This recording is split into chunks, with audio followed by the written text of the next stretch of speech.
Om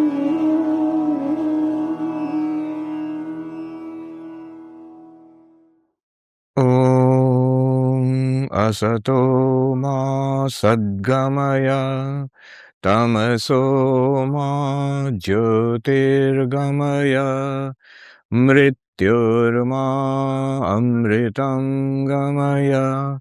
Om Shanti Shanti Shanti. Om, lead us from the unreal to the real. Lead us from darkness unto light. Lead us from death to immortality.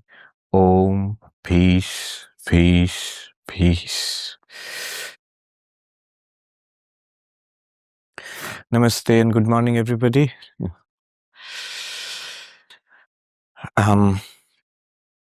So this is a session of these question answers, basically, what we call Ask Swami.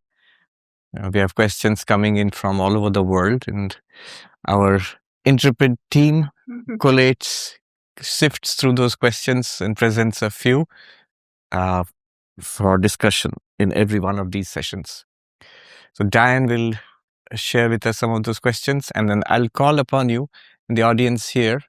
Those who are interested, you can come forward. You have to come here and ask your question. Tell us your name and ask a question. All right, let's see how it goes. Diane, what do we have for us today? The first question is from Evert Herzenberg from Haarlem, Netherlands. I watch the videos of Swami Sarvapriyananda frequently. One of them was about seer and seen, subject, object, and 4 stages to enlightenment. I understand from it that consciousness never becomes the object and is always the subject. So is subject one.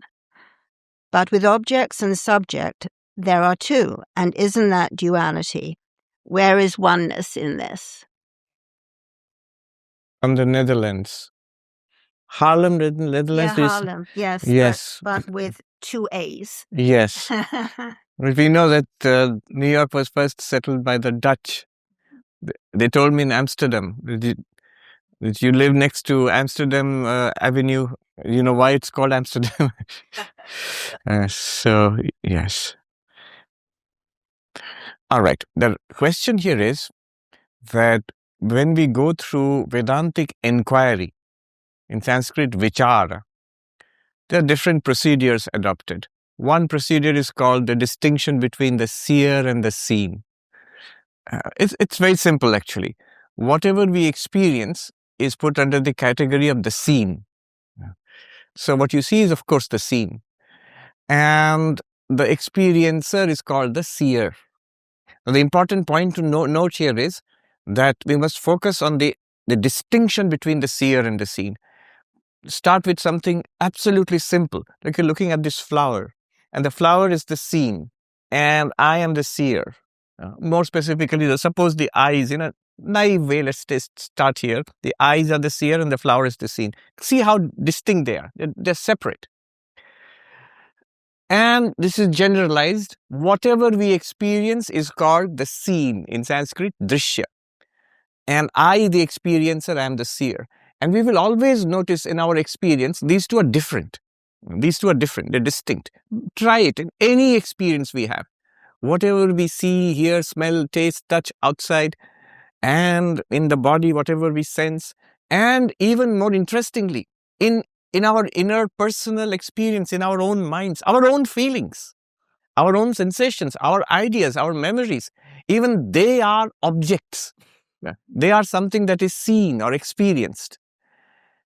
And if you are going to be thoroughgoing about it, that I am distinct from whatever I see, including all the contents of my mind. It's something amazing. Then you realize that I am not my feelings. No matter how tremendous and overwhelming my feelings might be, I am not my feelings. I am not my thoughts, my perceptions. So I am the seer, and whatever I experience is the seen, including my inner states, which earlier I thought were myself, I myself. This is a distinction of the seer and the seen.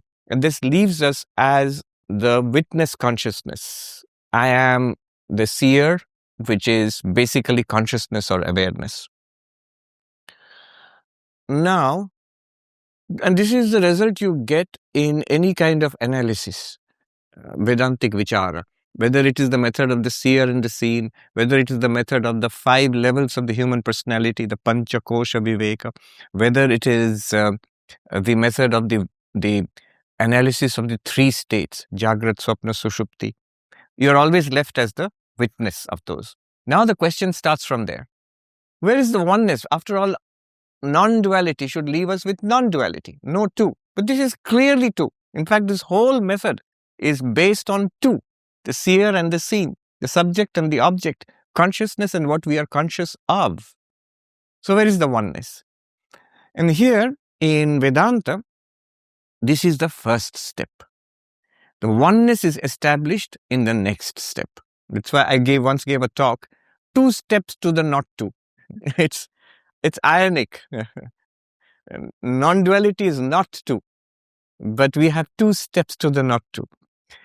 The second step establishes oneness. It goes like this. The question was, if you make a distinction between the seer and the seen, that the seer is always distinct from the seen, then how is it oneness? There in the fine print, you have to read it carefully, close reading. The text will always tell you that the seer is distinct from the seen, but it will never tell you that the seen is distinct from the seer. What does that mean?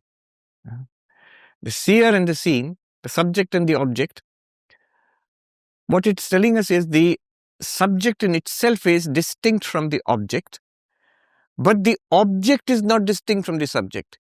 For example, in our dreams, I, the dreamer, I am distinct from all that I dream about, the contents of my dreams, because I existed before the dreams. I exist during the dreams. I exist after the dreams also. So I exist independently of the contents of the dream. But the contents of the dream do not exist independently of me, the dreamer. The moment I stop dreaming, they've disappeared. They cannot exist without me dreaming them. In fact, I myself, we know it's a no-brainer. We all know. Whatever we see in our dreams, whoever we see in our dreams, we ourselves are appearing as those. They have no existence apart from us. In fact, there is a oneness in our dreams between I, the dreamer, and whatever I dream about. The oneness is whatever I dream about is not separate from me, the dreamer. Now, Vedanta says, bring it to the waking state. Bring it to the waking state, that same understanding. Whatever we experience, we, the experiencer, the seer, we are distinct from what we experience. But what we experience are those entities, the contents of our experience, different from me? It seems to be different from me as long as we think of ourselves as the body. If I'm the body, then the flower I'm seeing is clearly different from me. Here is the body, there's the flower. That's clear. Even when I'm the mind, I'm thinking about the flower. The flower seems to be distinct from me. But the consciousness in which the body, mind, and the flower arise and disappear, this flower, is it distinct from that consciousness? Remember, in the first step, we established ourselves as consciousness, as awareness. The drashta, the seer, is awareness. From that perspective, now we ask the question, whatever appears in awareness, is it separate from awareness? Or is it more like the contents of a dream, not separate from the dreamer? And Vedanta says that whatever appears in awareness, whatever is experienced in awareness, is not distinct or separate, is not countably a separate entity apart from awareness. The contents of our experience are part of the experience. Only when you stand as awareness, as consciousness. You stand as the body as we do. Clearly they are separate. The objects which we experience, the objects are different. So this body is different from that. But as awareness, in which the body arises, the sense organs arise. Arise means experience. And through that, a world is experienced. Is this world of experience different from the experiencing awareness? Or are the subject and object both arising in awareness? So Advaita says subject and object are both arising in awareness. There's a oneness when you stand as awareness, not in oneness when you stand as the body or even the mind. So that's the oneness. Can we take one more question? This question is from Sneha Shah. Namaste, Swamiji. I have followed your lectures for a long time, and Professor David Chalmers recently encouraged me to reach out to you. I am a doctoral scholar in philosophy, researching consciousness through a phenomenological and Advaita lens. My question is this: if Brahman is universal and non-dual, how does individuated subjectivity arise? Contemporary neuroscience can explain perpetual and behavioral mechanisms, but it cannot explain why consciousness manifests as a uniquely owned first-person perspective, why my experience is mine and not yours, even with similar biological architectures. How does Advaita account for the emergence and ownership of the first-person perspective, ahamkara and shidabhasa, and can this account meaningfully dialogue with phenomenology and neuroscience? The last part of it, the answer would be yes. Can Advaita meaningfully dialogue with phenomenology? Yes. With neuroscience, I'm not so sure. Can phenomenology meaningfully dialogue with neuroscience? I'm not so sure. Okay, going deeper into this, what is phenomenology? So, it is the study of our experience. How we have first-person experience. What's it like to feel? What's it like to see and smell and taste and touch? What's it like to imagine our inner life?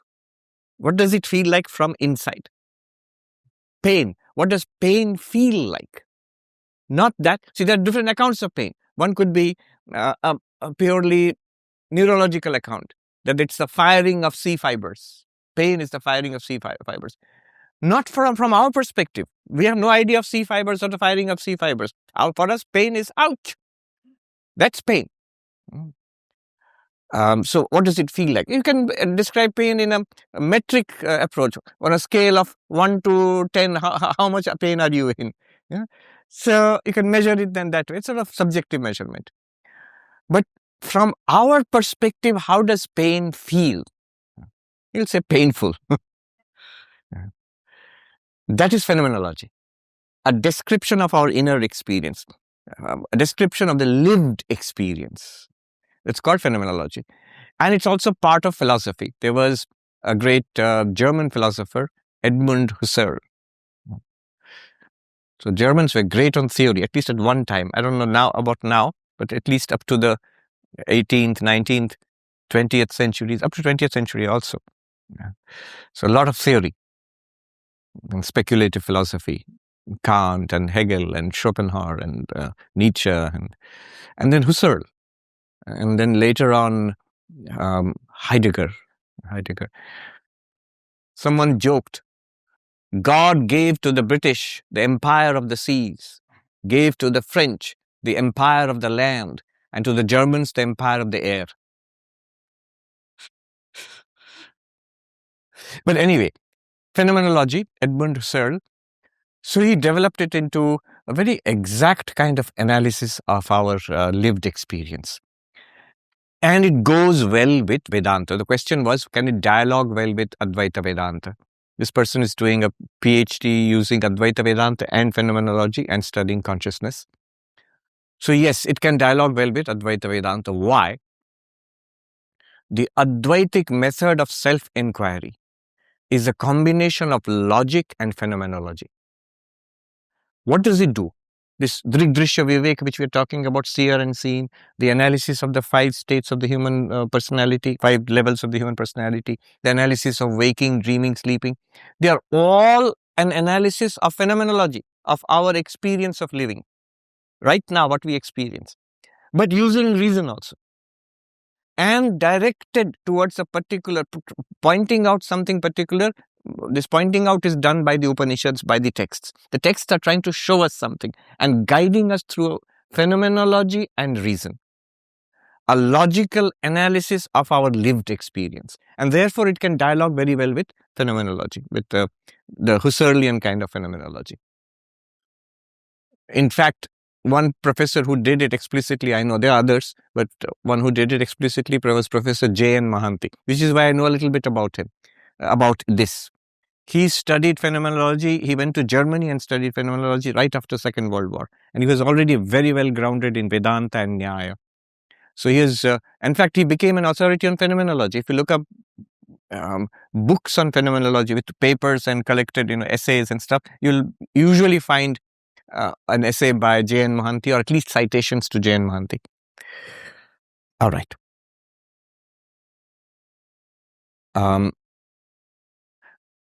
What is the phrase that he used? The second question, the individuated first-person experience? But it cannot explain why consciousness manifests as a uniquely owned first-person perspective. Unique. So it cannot explain, neuroscience cannot explain why consciousness manifests as a uniquely owned first-person experience. What does that mean?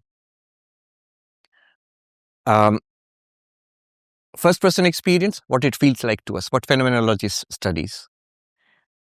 And uniquely owned, why does each experience feel owned separately? I am seeing this flower. That feels like my experience. And when you see the flower, it feels like your experience.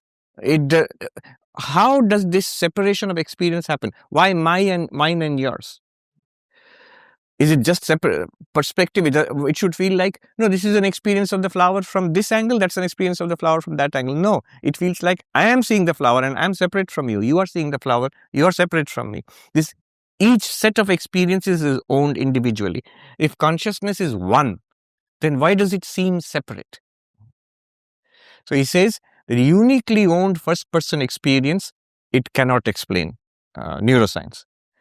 I must say neuroscience cannot explain. There are two parts to this phrase. Uniquely owned, each one of us seems to be a separate subject.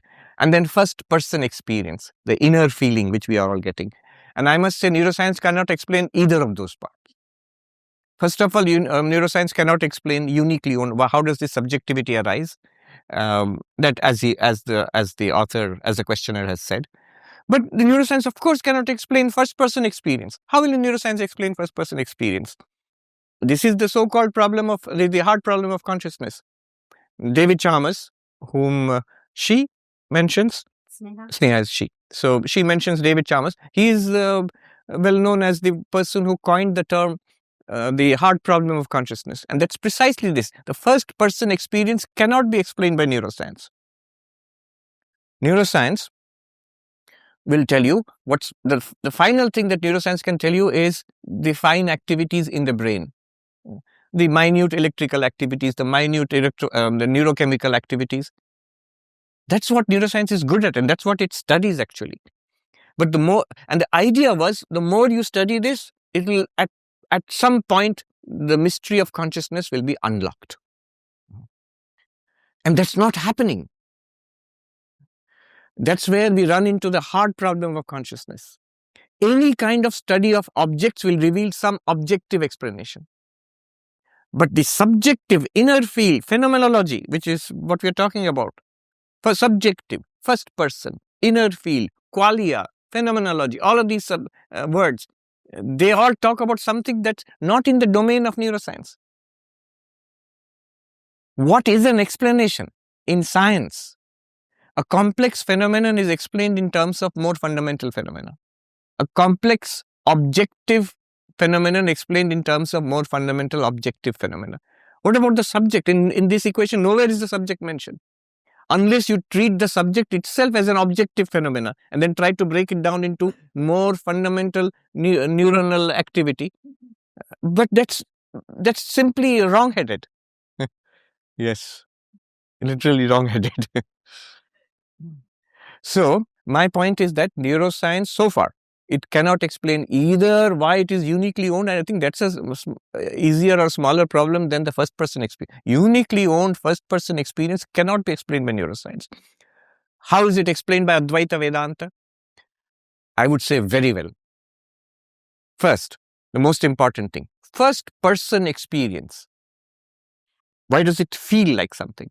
This feels like something is the very nature of consciousness. If you cannot explain something in terms of existing scientific theories or phenomena, then you must posit a new fundamental reality. That's how science advances. And we have to, I'm taking this from David Chalmers. He said in a talk that we have to probably accept a crazy theory. A crazy theory is consciousness may be irreducible. In that case, we have to accept that consciousness is fundamental. So this fundamental nature of consciousness, which cannot be reduced to neuronal activity or whatnot, this fundamental nature of consciousness, then the question is, what is this nature of consciousness? Why are you even talking about it? For what purpose does it serve? It serves to explain the most important thing in our lives, first person experience. What the neuroscientist Christoph Koch calls the feeling of life itself. The feeling which we have right now. All of it. So this is called first person experience, and this is the very nature of consciousness.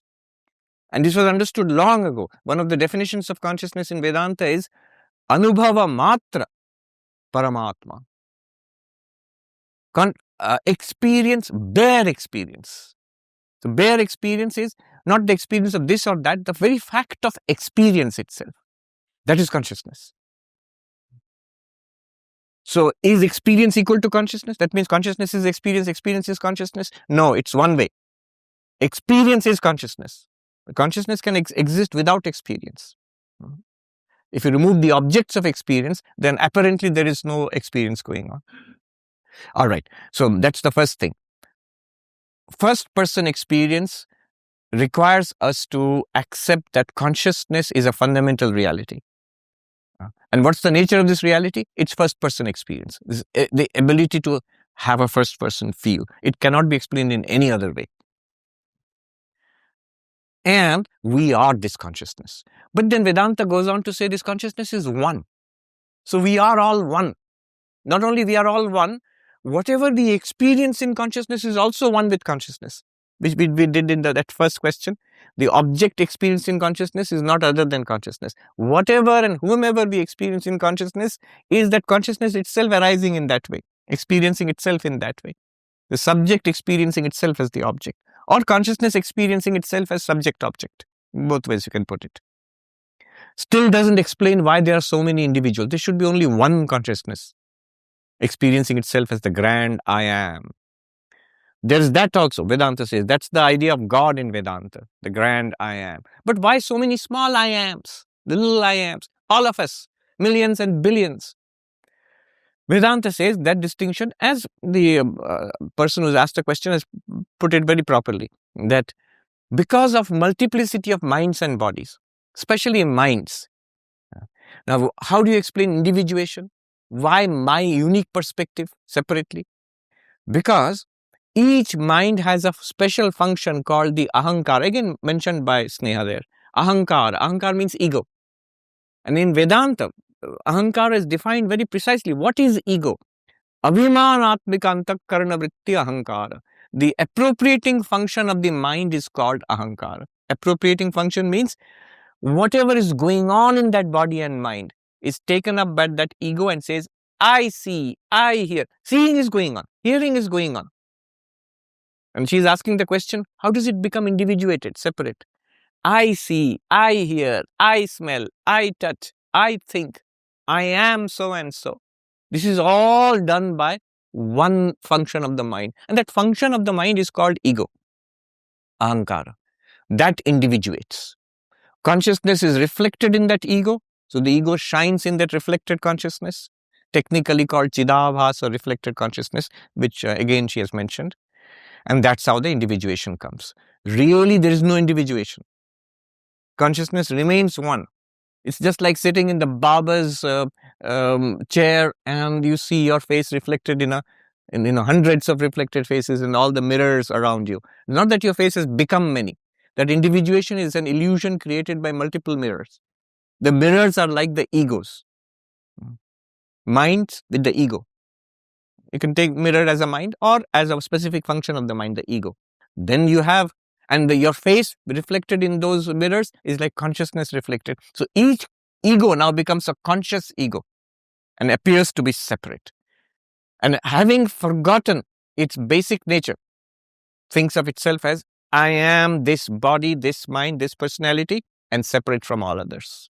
And now you have the individuated, the first, what is it? That unique?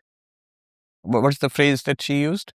Uniquely owned First person experience. Now all the experiences being generated by these senses, by this mind, is now uniquely owned. Owned by whom? The ego and this mind. Whereas whom or what does it actually all belong to? To one pure consciousness. I am not the ego, I am that one pure consciousness. The moment I am, and we add something to I am so and so, and then it's the ego. But if you leave the I am just like that, then it refers back to pure consciousness. So yes, it can dialogue very well with phenomenology, not so well with neuroscience. Or at least as neuroscience as it stands now. Yeah. All right. Question from the... You had a question? Yes, please come. Tell us your name and ask the question. And somebody else, yes, the gentleman there, I'll ask you to come and then make them. Thank you so much, Jeet, for taking my question. Mine is probably a very simple question. Oh, my name is Padma. I'm coming from Columbus, Ohio. My question is pretty simple. When I was growing up, my mother used to say, busy hands, quiet mind. So she asked me to be busy, to keep a quiet mind. And I also heard lots of adages like idle mind is a devil's workshop, right? But now as I grew up, and I actually went to the Sunday Balika Mandal in Sharada Math when I was a child. And there I learned the thought of sitting still and quietening the mind as you speak. Yet meditation while sitting still isn't always work for me. And my question is really, I'm struggling to reconcile the two. One is quieting the mind, one is keeping busy. So busy hands and quiet mind, has it worked for you? Yes. Good. That's actually an advice given by Ma Sharda herself. Oh. She didn't use that particular formulation. That's a very nice formulation. I'll borrow it from you. From your mother. Huh? Yeah. Busy hands, quiet mind. Busy hands. Busy hands, quiet mind. Yes. Busy hands, quiet mind. That's a new way of putting the old adage that idle mind is a devil's workshop. Yeah. So she would tell her disciples that, my child, she would say, Kaj Lokhi in Bengali. Work is the goddess Lakshmi. So it says, she said, in work, your body, mind are both kept healthy. Your body will be healthy, your mind will be well, at peace, and life will go well if you engage yourself in work as much as possible. So work is really good. Work is not against spiritual life. But at the same time, the ability to withdraw from work also, that independence one must maintain. Otherwise, it leads to a kind of busyness, which is harmful for spiritual life. So meditation, morning and evening, sitting quietly for meditation. Have a particular technique of meditation. Have you taken mantra diksha? Yes. Good. So you have your own private a practice given to you by a lineage. So that it does not work for me, don't think in that way. There is no bad meditation. The only bad meditation is not sitting for meditation. If you have sat for meditation morning and evening, that's good meditation. It can be better. Yes, I don't disagree. And there are ways of improving that meditation. But don't give up on meditation. Thank you. Thank you. Work and worship, both. Work and meditate. Those who, the Isha Upanishad says, I'm paraphrasing for this question, but in terms of the Isha Upanishad, those who work and do not meditate enter into a darkness. And those who do not work and try to meditate enter into a greater darkness. The literal, please come. The literal translation is Vidya and Avidya, ritual and meditation. Those who do rituals without the meditation, they enter into a darkness, and those who do meditation without the rituals enter into a greater darkness. But those who combine ritual and meditation, they attain to illumination. This is a rough translation, those who have studied it.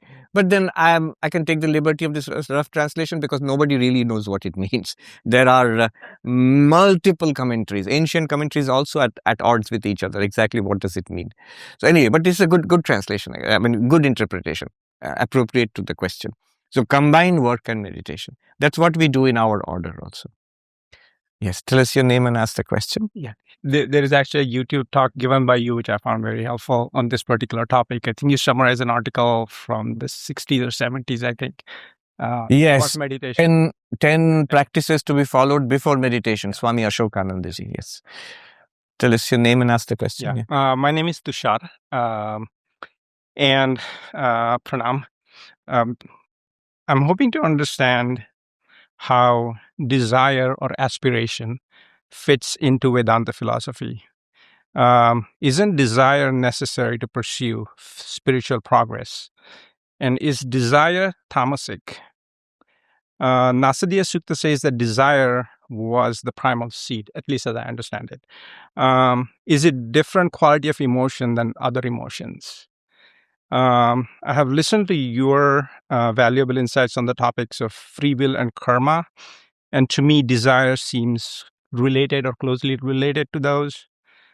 And these three concepts seem to be on the Vyavaharik plane.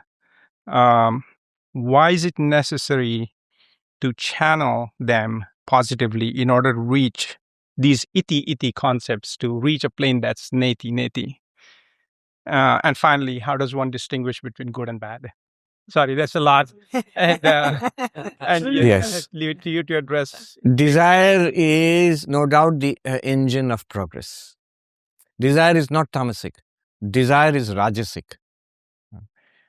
Passion, ambition, energy, all of that I want. I like it, I want it. That leads to dynamism and energy and action. So desire is rajasic. And it's the engine of progress. That's how we evolve through desire. But as we evolve, desire must evolve too. Otherwise, it can retard us. It can trap us at a particular level or drag us lower. So how desire evolves? Vedanta has a whole paradigm. In fact, the whole Vedic philosophy, you can see it as a cultivation of this desire, as a purification and refinement of this desire. So there's a level at which desire is instinctive. It's rooted in our biology, and it's rooted in our past samskaras. You know, samskaras are also rooted in biology. So when desire is primordial, instinctive, then it can ruin us. So the addict, the alcoholic, or the one when desire is already ruling us and we can't control ourselves anymore. And we can clearly see, if you ask the addict, they will tell, are you fulfilling your desires? Are you, they will say, no, I'm trying to control it. My real inner desire is to get over this desire. But I'm being ruled by this desire. Like, if I could, I would get over it. I would give anything to be freed of this. So then what has happened? There are these two desires now. There's already a desire of the addiction, of the primordial instinctive desire, and there is a higher desire to get out of that. So that state in Sanskrit is called pamara. Pamara means an instinctive life. A life not ruled by culture, morality, or higher desires, higher aspirations, an instinctive life where I cannot overcome my primal urges and I'm being swept away by them. Then comes the something little better than this. An amount of restraint is developed. Modern psychology has Walter Mischel studied this. Daniel Goleman, he invented the term in EQ. One of the components of EQ is the regulation of desire, self-regulation, impulse control. So, yes, I have these strong impulses, but I'm able to restrain them and control them. So this is the next level. And this is the level at which people, high-functioning people operate in society. People who are successful at their jobs, who are successful in family, in relationships, they're all capable of some degree of self-restraint and impulse control. Otherwise, they cannot function in society. It will lead to disaster. So this is called, in Vedanta, the dharmika vishayi. Vishayi, worldly person, still pursuing worldly goals, but restrained within the limits of dharma, within the limits of morality, goodness, your own standards of decency. Where the conflict between what I aspire towards and what I'm doing actually in life, that conflict has been reduced as much as possible. So these are high-functioning people in society. They're doing well in life. They generally do well. In both family, in personal relationships, in jobs and all. And organizations value such people because they can really contribute. Then higher than this, at one point, it becomes clear to such people that, is this all? I have more or less gotten what society promises. And I'm getting older. I'm not getting any younger. And I seem to be locked into this kind of a life that I know what it will lead to. Little better or little worse. Isn't there anything beyond all this? Houston Smith, in his book, The Religions of the World, he says, Dharma, Artha, Kama, Moksha, when he is talking about the 4 goals of human life. He says, when you have enjoyed everything in this world and you know what possible even if you have not enjoyed it, you know what possible enjoyments are there in this world, what possible targets are there to be achieved in this world in terms of enjoyment, achievement, and you still have a strong feeling, is this all? That's all. When you go higher, the next level is all the engine of desire, progressing. The desire is for expansion, something beyond this. Something higher and beyond this. Then the spiritual quest starts. What is beyond body and mind? What is beyond life? Is death the end? What is beyond life? These promises of enlightenment, God realization, attainment of ananda, deep, lasting fulfillment and bliss. Is this possible? That becomes the pursuit now. Then Vedanta calls this third level, it calls it the sadhaka, the spiritual seeker. And there's a level beyond this also. It is still under the realm of desire, but now the desire has been purified towards transcendence. And one goes beyond desire completely when one attains the goal of spirituality. Self-realization, God realization, moksha, nirvana, whatever you call it, salvation. It can be attained in this life itself. When you attain that, one truly transcends desire. One may still be active, one may still be there, but it's something that is either you are expressing your real nature as the self, or you're doing it for the welfare of others. No longer is there any personal desire to be fulfilled anymore. You have attained the fulfillment of all desires.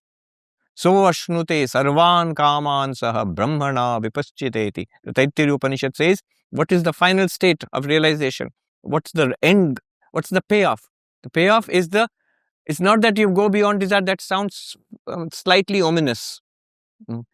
No, what it means, going beyond desire, means you have attained, it says in a positive language, we have attained the fulfillment of all desires. You're deeply, lastingly fulfilled. Genuinely, deeply, spontaneously happy. And it's an inexhaustible source. Then one has gone beyond desire. This is called in Vedanta, one term is used, siddha, the perfected one.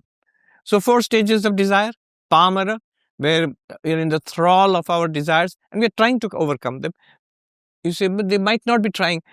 They are, whether they're actually actively trying or not. If one is a human being in the thrall of base desires, one will struggle to come up. Even if one is not struggling, one would want to come out of it. So that's the base level, the pamara. Luckily in society, there are few of those. Otherwise, society would not function. The next level is the Vishayi, Dharmika Vishayi, the person who's pursuing worldly goals within the limits of morality, decency, standards, one's own sense of decency. So self-regulated. Desires are there, but you are the master of the desires. Desires are generally not your master. Then higher, the desires have been now pointed about, and there's a whole spectrum here. As we go higher, you can, a lot of work has been done. I mean, Maslow's hierarchy of needs is, of course, very well known. You go from the physiological needs to security needs, to then to what else? To, I think, flourishing, and then self-actualization. But Maslow later on added spirituality beyond self-actualization. So that's spirituality, that one becomes a spiritual seeker. You know what I'm talking about, the pyramid, Maslow's pyramid of needs. And beyond, spirituality is not a never-ending path. There is an end to it. There is a culmination to it, which you see in the lives of the enlightened ones. And that is what we are all aiming at. And this desire will not let us go. It's the engine. It's actually, in one sense, it's a curse, but it's also a blessing. But that's what is taking us towards our final goal. But what we must do is the continuous refinement of those desires. I've been there, done that, seen that. Let me aim higher. Yes. That's. We take up one more question. I'll come to you next. This question is from Vinu Ganasan. Swami Vivekananda says that the design theory is childish and has no logic, but he doesn't explain why. Could you please? He actually does explain in different places. All right, so what's the design theory? It's one of the so-called proofs of the existence of God. The theistic religions of the world believe in God. Hinduism, of course, is, I call it a full spectrum religion. Everything is there, including, of course, theism, the worship of God, and in so many forms and so many traditions within Hinduism itself. So, a God-centered religion. So is Christianity, Judaism, Islam, Zoroastrianism. These are God-centered religions. One might think, is there any other kind? Yes, Buddhism. Yeah. Jainism. In India, it's well known. You can be spiritual, you can be religious without believing in God. There's another kind also. Within Hinduism, Sankhya is not a God-centered, or yoga even, Patanjali yoga, is not a God-centered path. All right. Among the God-centered religions, the common problem always would be, does such a God exist? It's such a great claim that there is an omniscient, omnipresent, omnipotent, all-loving, beneficent power in this universe, which guides all of us and protects all of us. It is the creator of this universe, preserver and destroyer of this universe. This is more or less a general idea of God in all the theistic religions. But such an extraordinary claim, and seems to be lacking in proof. So all these God-centered religions from the most ancient times onwards till today, they struggle to prove the existence of God. And over time, philosophers, theologians have come up with different proofs of the existence of God. The existence of God, in fact, is generally taken on faith. That's why these religions are also called faiths. Because there's a strong component of belief here. But it's not an ungrounded belief, it's not an irrational belief. In fact, a huge amount of rationality, philosophy, theology has been devoted to supporting these beliefs. In fact, somebody defined theology as the finding of good arguments to support bad positions. You've already accepted God exists. Now you have to work hard to prove it. So what are these proofs of the existence of God? I mean, in different religions, you find different proofs. In Christianity, you find famously the 5 proofs of the existence of God, Saint Thomas Aquinas. They're older than Saint Thomas Aquinas, but he put it down in his Summa Theologica. In Indian philosophy, it's famously the Nyaya philosophers who offered a proof of a defense of God, existence of God, because the context was the attacks of the Buddhists. The Buddhists attacked the Hindu idea of God. And so the Hindu philosophers tried to defend the idea of God. So they came up with different proofs. One of those proofs across religions is what is called the design theory. So the question starts there, the design theory. What is the design theory? One version of it goes back to a Scottish gentleman, William Paley. It's called the watchmaker analogy. So imagine in those days, 18th century, I think, the most sophisticated device you could find, not an iPhone, before iPhones, is the pocket watch. Now suppose somewhere in the Amazon forest, in those times, in some kind of utterly primitive setting, a tribesman wandering across the jungle comes across a pocket watch. Now, what would the tribesman think, that person think, who has never ever seen a watch or anything like that earlier? Would definitely not think it's a product of nature. Because it seems so intricately designed. It does not know what it's designed to do. But it seems so intricately designed, it's clearly a product of some kind of human or divine hands, or some kind of intelligence is behind it. Clearly from the design of that. Would never ever think that rock is there, that's part of nature. This watch is there, this is also part of nature. No. Nobody would ever think. You'd see something interesting here. This is unique, this is strange. So, now, taking that argument to the universe, when we look at the universe, and Paley actually talks about the human hand, I think. He says that, look at the intricate design of the human hand, how it is designed to grasp and manipulate, and its unique features, so sophisticated. How can you think that it has just happened? There must be some great intelligence behind it, a great power or intelligence behind it. And to design a watch requires great amount of human ingenuity. To design the universe will require, imagine the intelligence and power required to design this universe. So therefore, we must admit, first of all, an intelligent designer who is omniscient and omnipotent, tremendously intelligent and tremendously powerful, beyond our own capacities, beyond our own imagination also. And such a thing can only be God. So, proved, God exists. What's the cause? The cause is the intricate design which you find in this universe, especially in living beings in those days, when we look at the human hand and things like that. I remember one of my friends who is a doctor, a monk, he said to me once that when he was studying medicine in a classroom, he still remembers, in a classroom, the professor came in to the medical students and he said, there's a chart of the cross-section of the human liver. So he says, look at the cross-section of the human liver and tell me there is no God.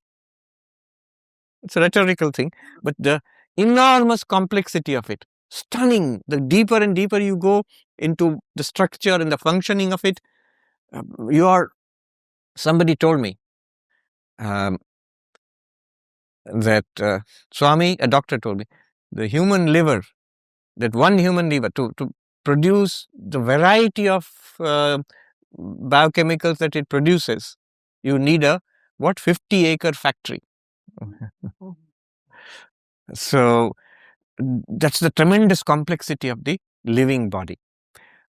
So if you look at the living body or even the cosmos itself, Upanishads talk about the power because of which the stars and the sun and the planets and the moon, the winds blow because of that one power, the sun shines and the fire burns and the planets proceed on their orbits because of the fear of this one power.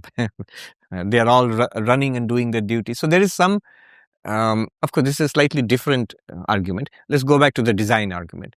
Because of the intricacy and complexity of what we find in this world, it cannot be natural. It has to be some supernatural designer, and that supernatural designer is God. That's the argument. Swami Vivekananda, as he says somewhere in the Complete Works, he says it is quite childish. It might be a good argument initially to persuade you to look for something supernatural or spiritual, but argument itself doesn't stand. Now he's asking why not? Swami Vivekananda did not explain. See, it is not as childish as one might think. There are varieties of this intelligent design argument which are very difficult to refute. Not that they end up proving the existence of God, but very difficult to answer in terms of science. There are things like the tuning of the astronomical, the constants of this universe. There are certain scientific constants in the physics. If they were slightly different, the present universe would be impossible and life would be impossible. Slightly different.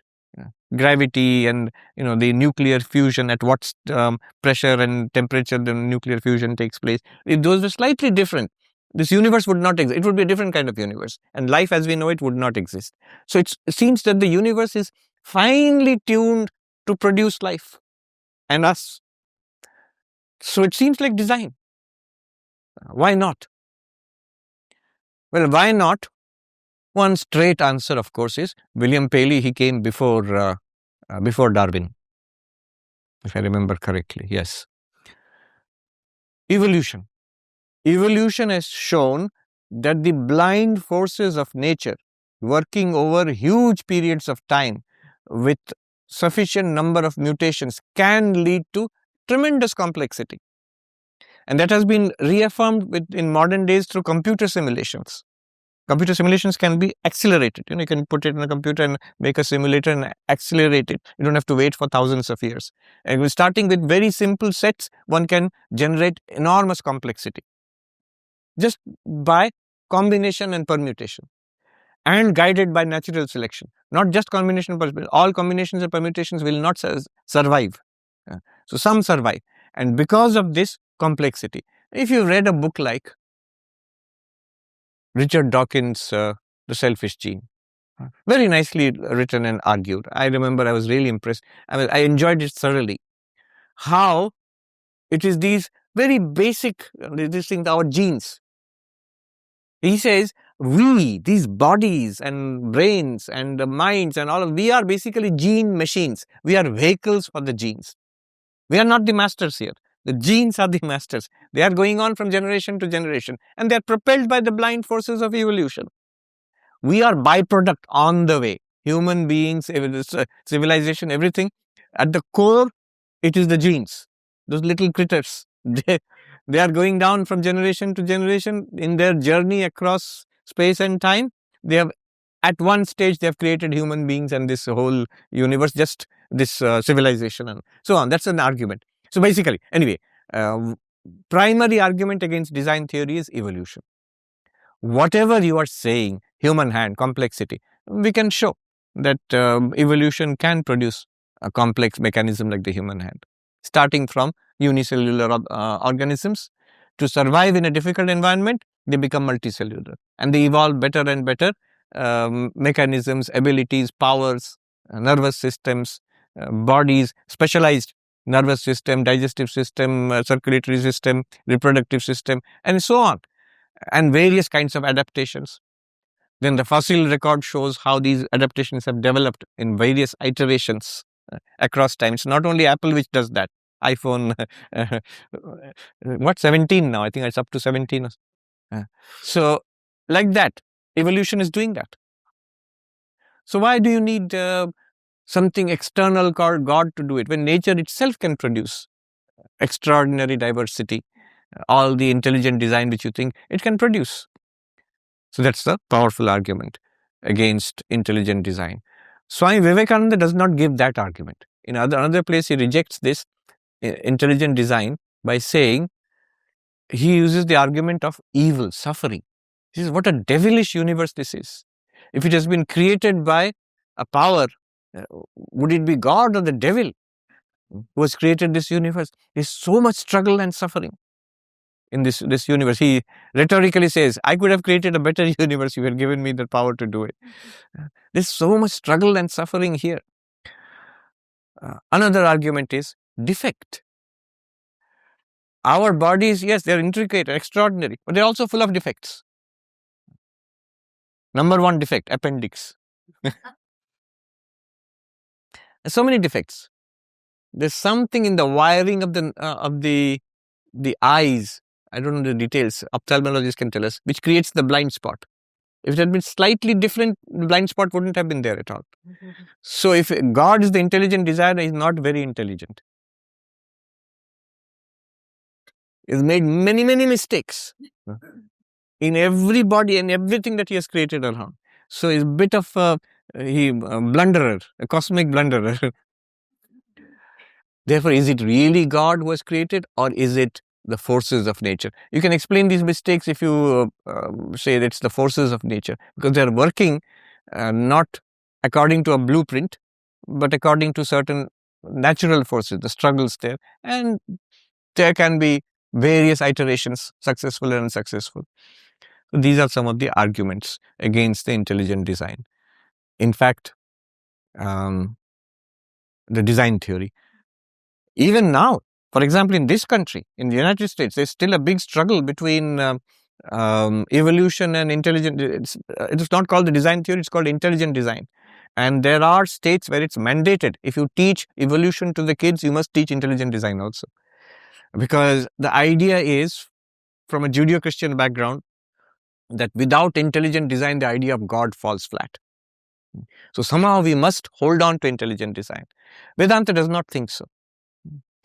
Vedanta does not make this split between natural and supernatural. Vedanta says there is one underlying reality of which nature is an emanation or an appearance of that reality. Gentleman there. Yes, please come. Yes, you. Come and tell us your name and ask the question.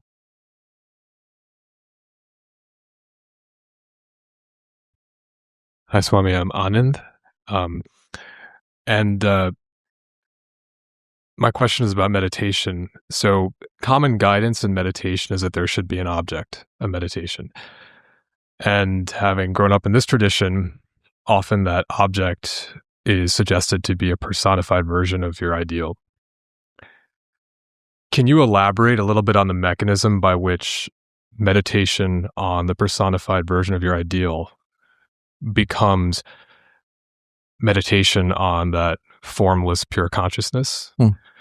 And it's said that the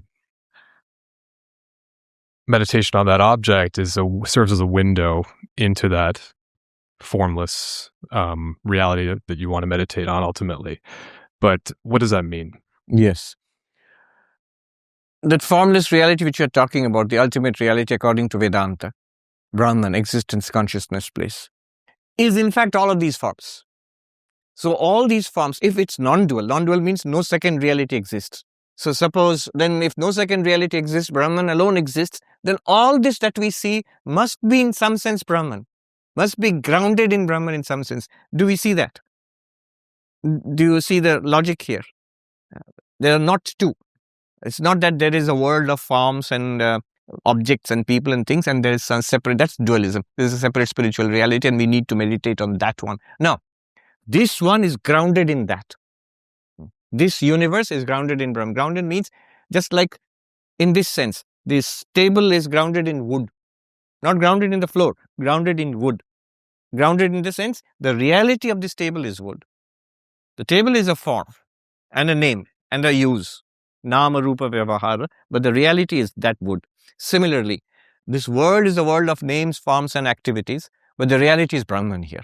Now, meditation uses the mind. There's no other way. We have to use our minds. That's where we are right now. So, the mind is designed to grasp objects. Put it in the language of the philosophy of mind, it's called intentionality. Intentionality not in the sense of the English word intentionality or intention. Intention means to mean something, but the intentionality means about something other than itself. So all our thoughts and feelings and ideas are about something beyond themselves. So I have a perception of a table, but the table is not part of the perception. It's something beyond. It's about that. So every thought is about something. Mind is about something. So the mind is always intentional. Language also is intentional. It's about something. Now, if you're going to use the mind, therefore it requires some object. You have to think of something, imagine something. Now, the problem is these names and forms, according to Vedanta, they veil the reality. They are not the reality in themselves. However, there are names and forms which are the divine names and forms of the gods and goddesses, which are doorways to that reality.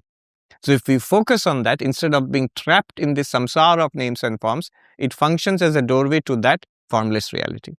And therefore, when we pick up in a lineage, you're initiated, you're given a mantra and a particular name and form. A mantra is the name, and the form of a god or a goddess. And that form is not something that will tie us to this world of names and forms, but gives us an access to that formless reality. So therefore, when we meditate on that, we are meditating on the formless reality, on Atman or Brahman, in that name and form of Krishna or Ram or Ramakrishna. In that way we meditate. As we meditate, first of all, we try to visualize. It's a struggle. Initially, that's the long struggle. Then the visualization becomes more and more clear. As the mind becomes purer and steadier, the visualization becomes more and more clear. Then at one point, it will become it'll feel like a living divine presence in your heart. Beyond that, what will happen is that name and form will disappear, leaving behind what was always there, that formless, non-objective reality, the pure consciousness, Atman or Brahman. So this is the process. And at that point, I will realize I am that. My real nature is that pure consciousness. So what can be done through Vedantic inquiry is also achieved through that same meditation on a divine name and form. In many ways, it's actually easier.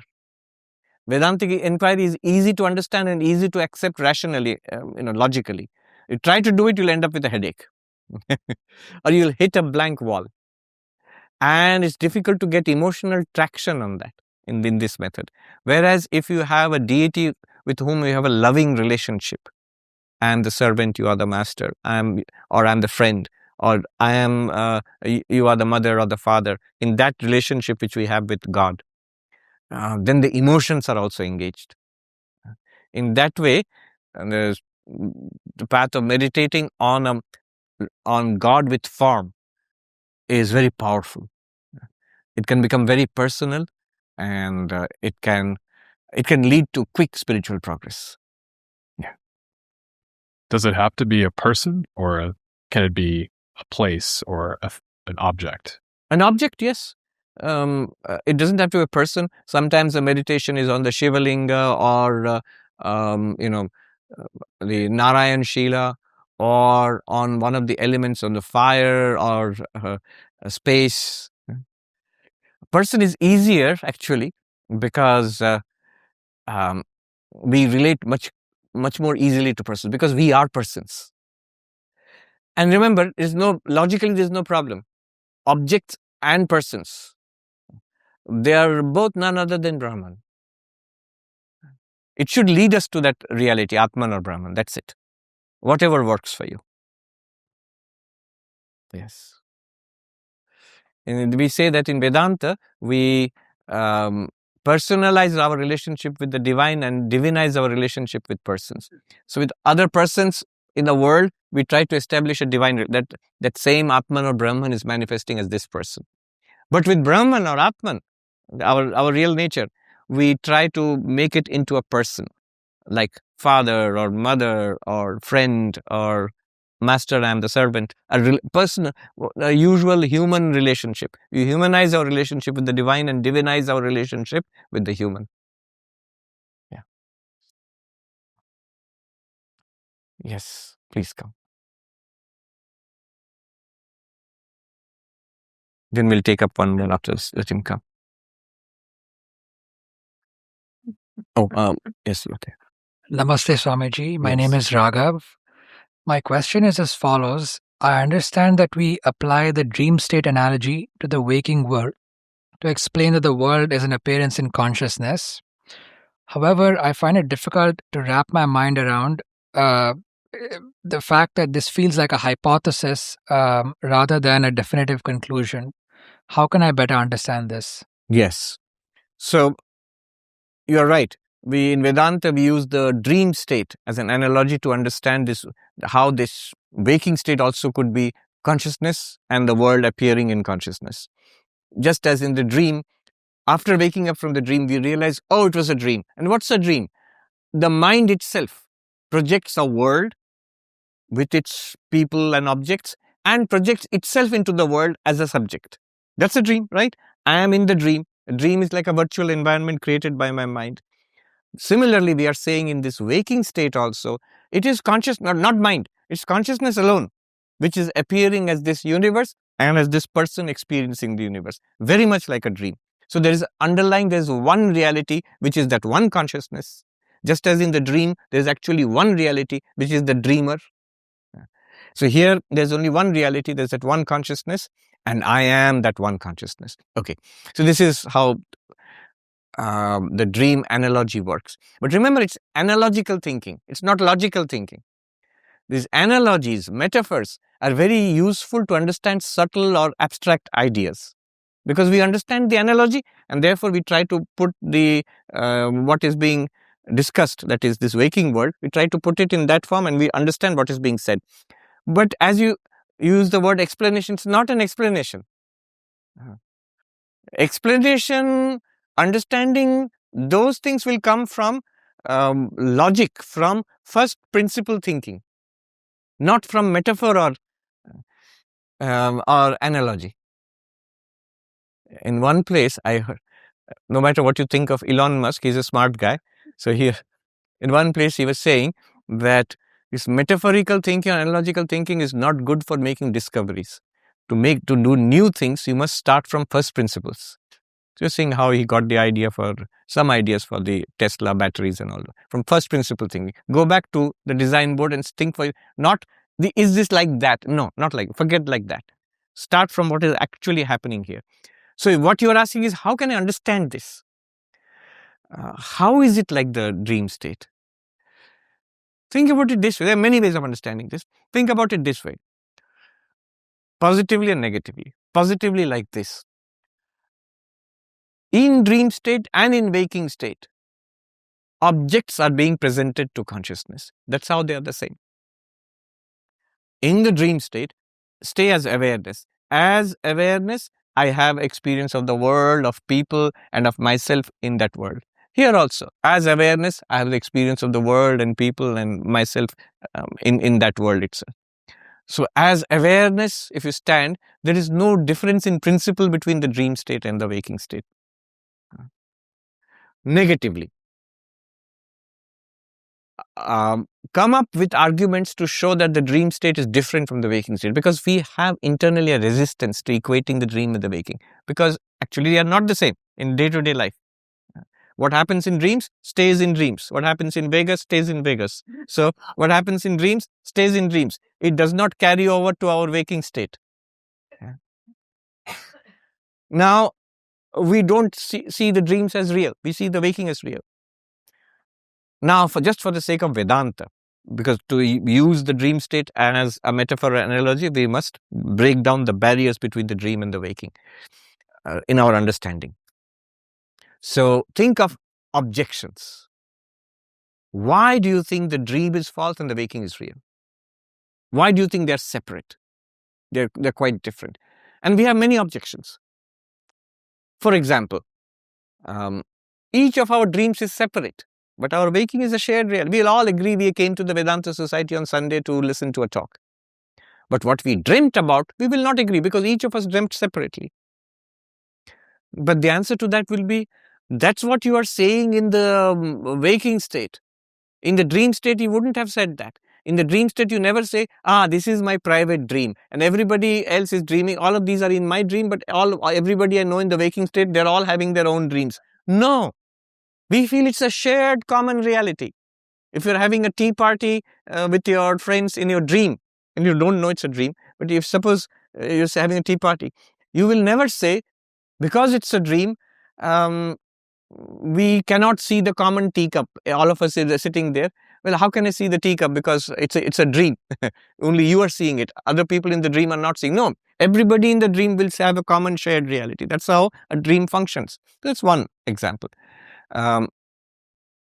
Dreams are all different. Waking is the same. But that also is because we are saying that in the waking state. There are subtle arguments. I'll give you one example of an argument. Suppose someone is suffering from advanced dementia or Alzheimer's and does not have a working short-term memory. So every time they wakes up and sees the world, it seems can't relate. It seems new, and I don't remember much going on here. Waking seems different each time. And suppose that person also has a recurring dream. So the same dream comes more or less every time that person falls asleep and dreams, but the waking seems disconnected. Now, will you say because of that, then the dream is real and the waking is false now? No. The principle here is so-called the feeling of continuity of a state is not an argument for the reality of that state. Like this, if you are interested, Swami Nikhilanandaji, in his book on the four-volume books on Upanishads. There's one volume, I think third or fourth volume, where the Mandukya Upanishad is translated, and there is an appendix there. In that appendix, Swami Nikhilanandaji has taken up 10 arguments to show, the common arguments to show that dream and waking are separate. They are independent, they are separate realities. Waking is real, dream is false. And then he shows why none of those arguments hold. After that, reading that piece, you will feel that what is real here? The dream seems to be like waking seems, you get a creepy feeling there. Yeah. Right. So this is a positive way of looking at it and a negative way of looking at it. Positive way, what in principle is the difference between dream and waking? Dream is also a presentation to consciousness. Waking is also a presentation to consciousness. I am aware and I am aware of things. This is what happens in dream. This is what happens in waking. That's the only principle you need to establish Advaita. And in a negative state, from the negative approach, come up with arguments to show that the dream and the waking are different. You will find that every argument has an answer. They are not so different after all. In the Mandukya Karika, Gaudapada, Mandukya Upanishad talks about 3 states, waking, dreaming and sleeping. Gaudapada in Mandukya Karika pushes it further. He says there are actually only 2 states, dreaming and sleeping. Waking is a kind of dream is another kind of dream, and sleep is sleep. According to him, real waking is when you realize your consciousness. Okay, thank you. Yes.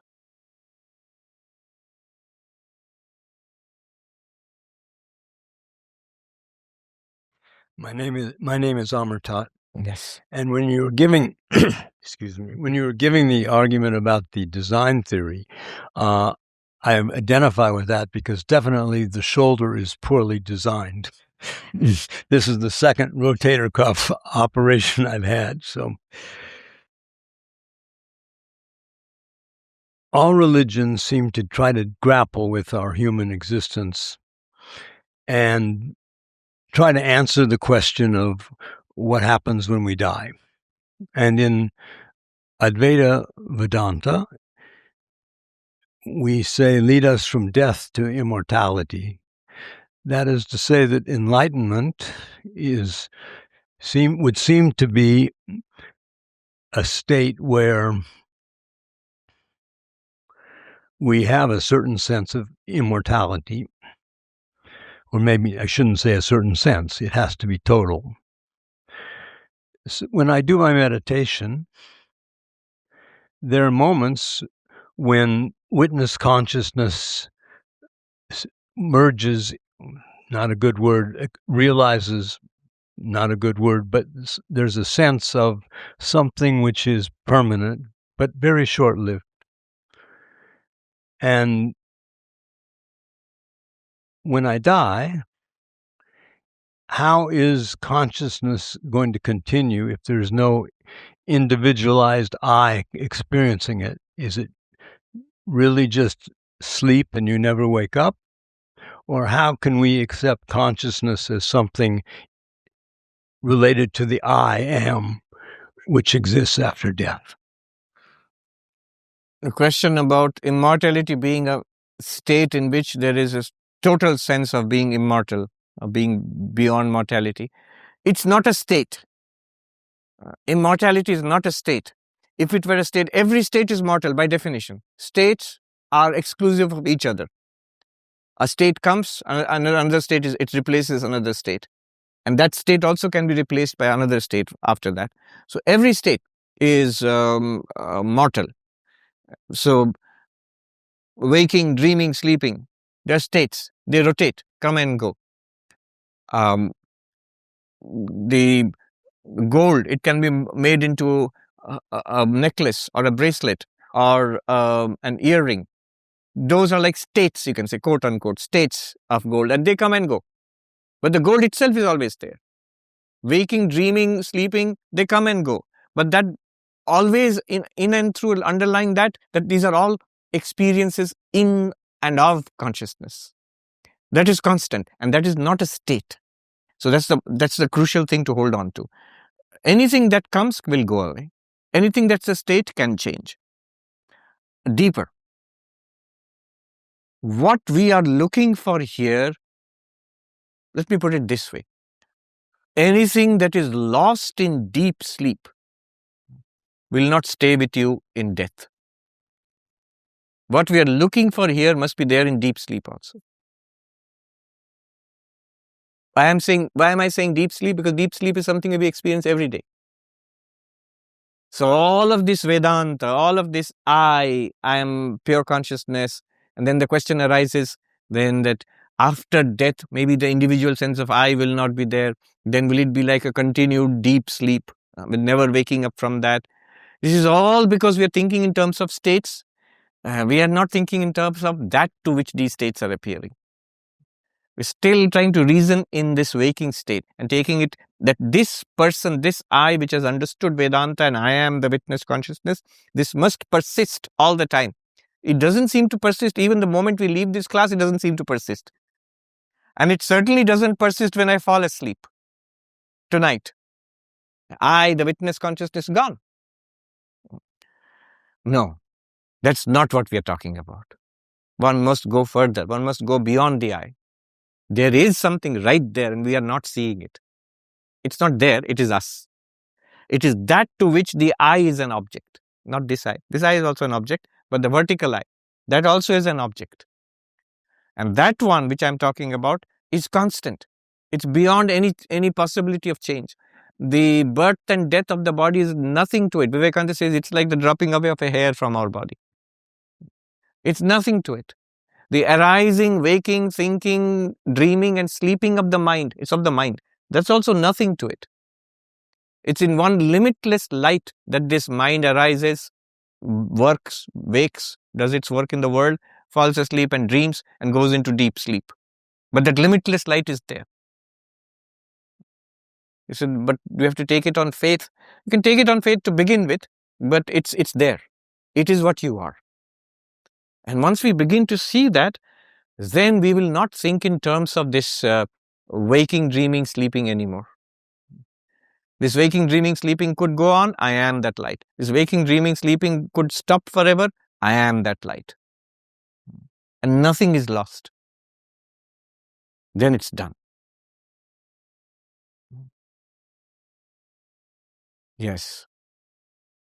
Another way of tackling this would be is that I am the witness consciousness and sometimes I merge into awareness only all too briefly and then I come out. All of this, who is asking this? Is it the mind or the witness consciousness? It's the mind. It's the mind's problem. Does witness consciousness, Atman, Brahman have this problem? No. I was merged for a while and then I popped out again. That's the mind. How do you know that? Because when I popped out again and I'm not merged anymore and I'm trying to be one with pure consciousness, or I'm not even trying to be one with pure consciousness, I'm busy with the world. At all of those times, was the pure consciousness there or not? It was there. What are you? Are you that mind which is busy trying to be merged, trying to do stuff in the world, or are you the pure consciousness? I am the pure consciousness. Where we are at right now is the mind trying to be pure consciousness or trying to, at best it can play at being pure consciousness. And then it will complain. I played well at being pure consciousness for a while. Now I can't do it anymore. You have to say, well done, and you needn't play. I'm perfectly fine without your playing at being pure consciousness.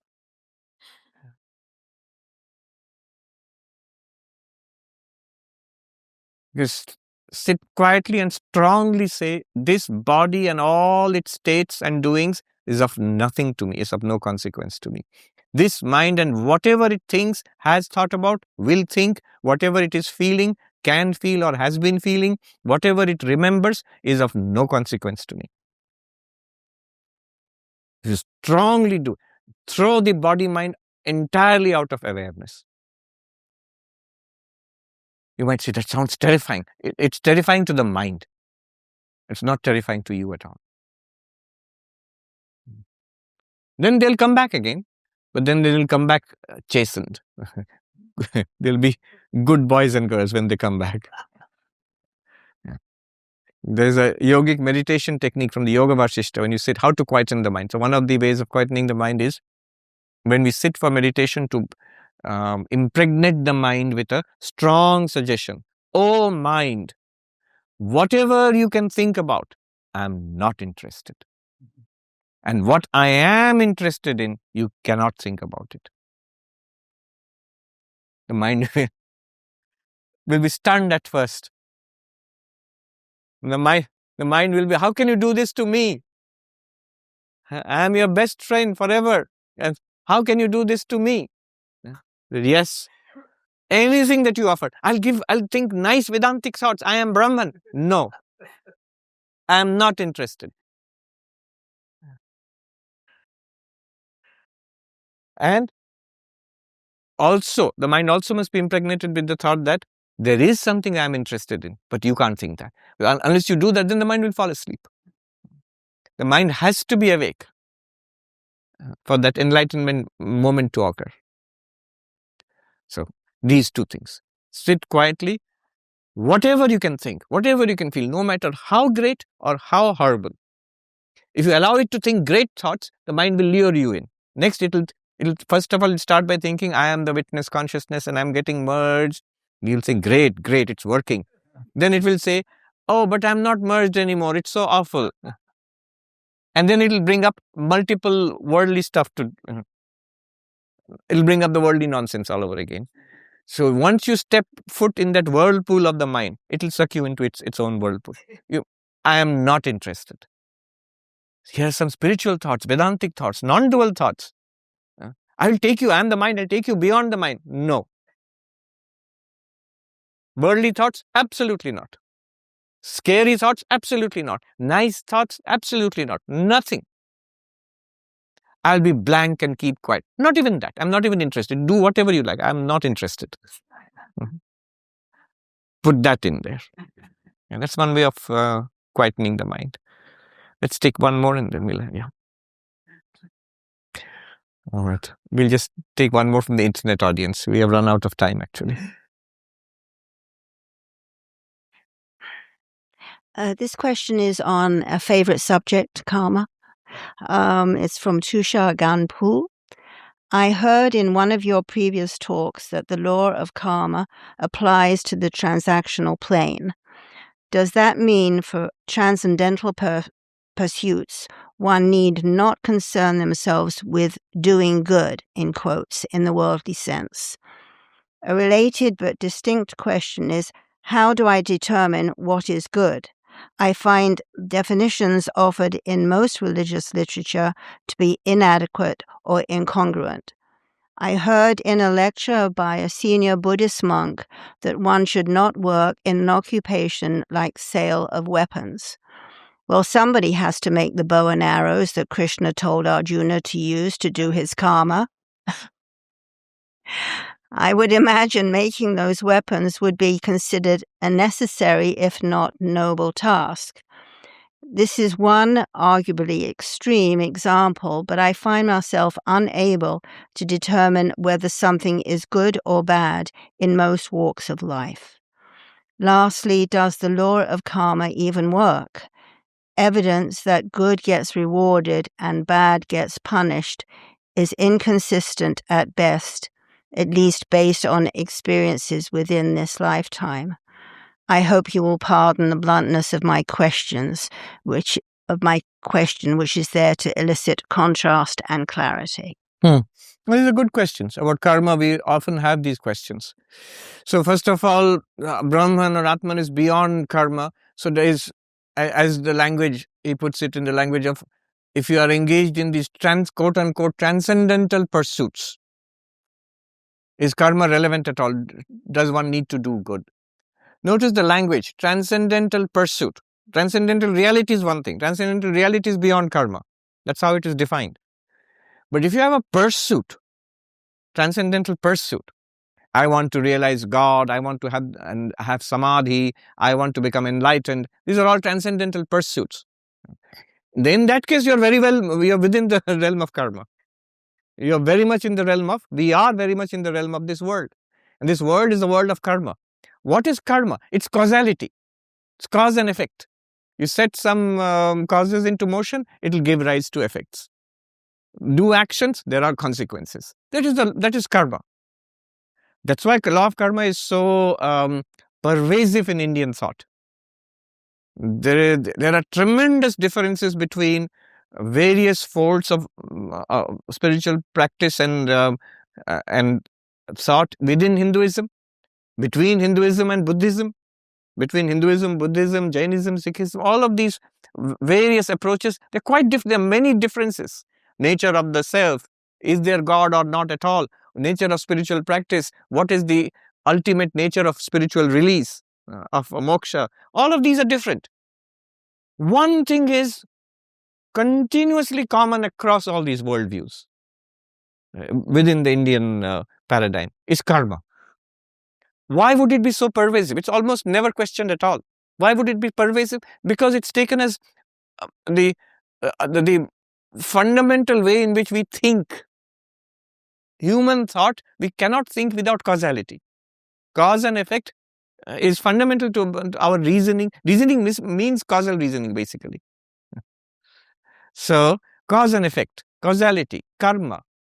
This is common to all forms of Indian philosophy except the materialist. There also is causality, but it's limited to material causality.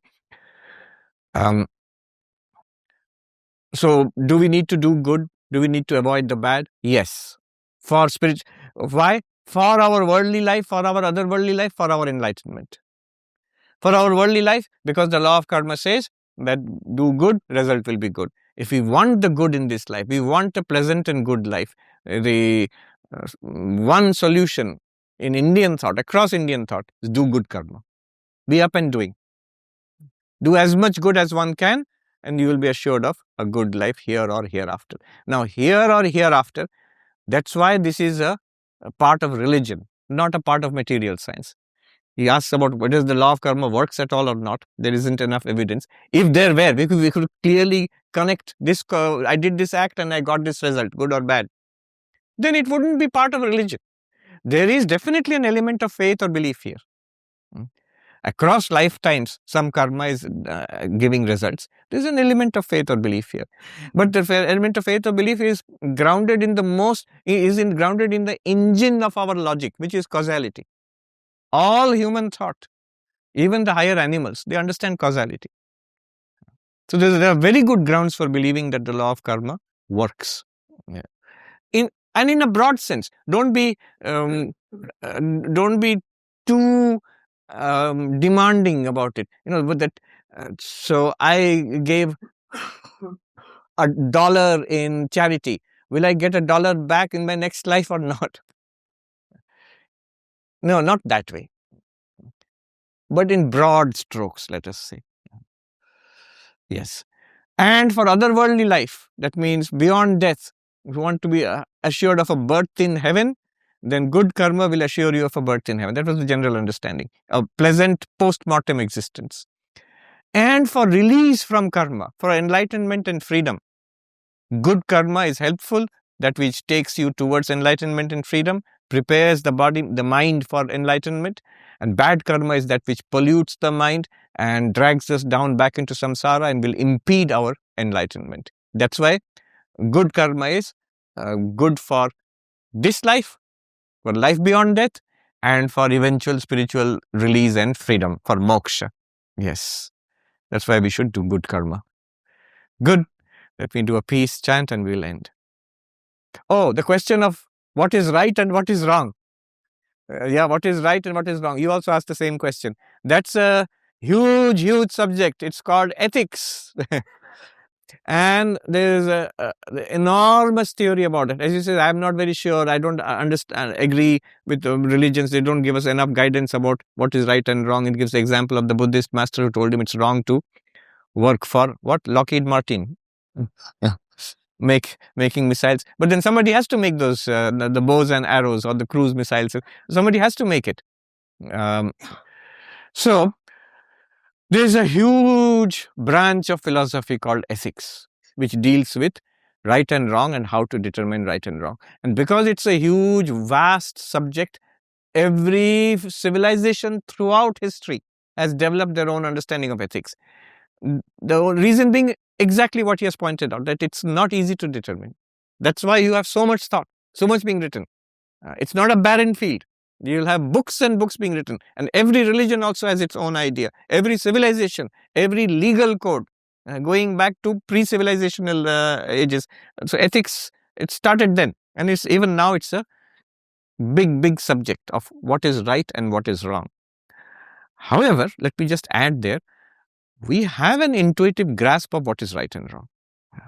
What is fair and unfair. What is just and unjust.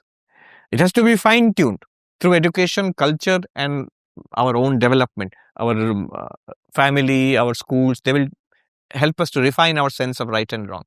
But even little children, babies, and higher animals also, they seem to have a sense of what is just and unjust, what's fair and unfair. So, we have a feeling in our own hearts. It's called a conscience. Immanuel Kant said, two things fill me with wonder.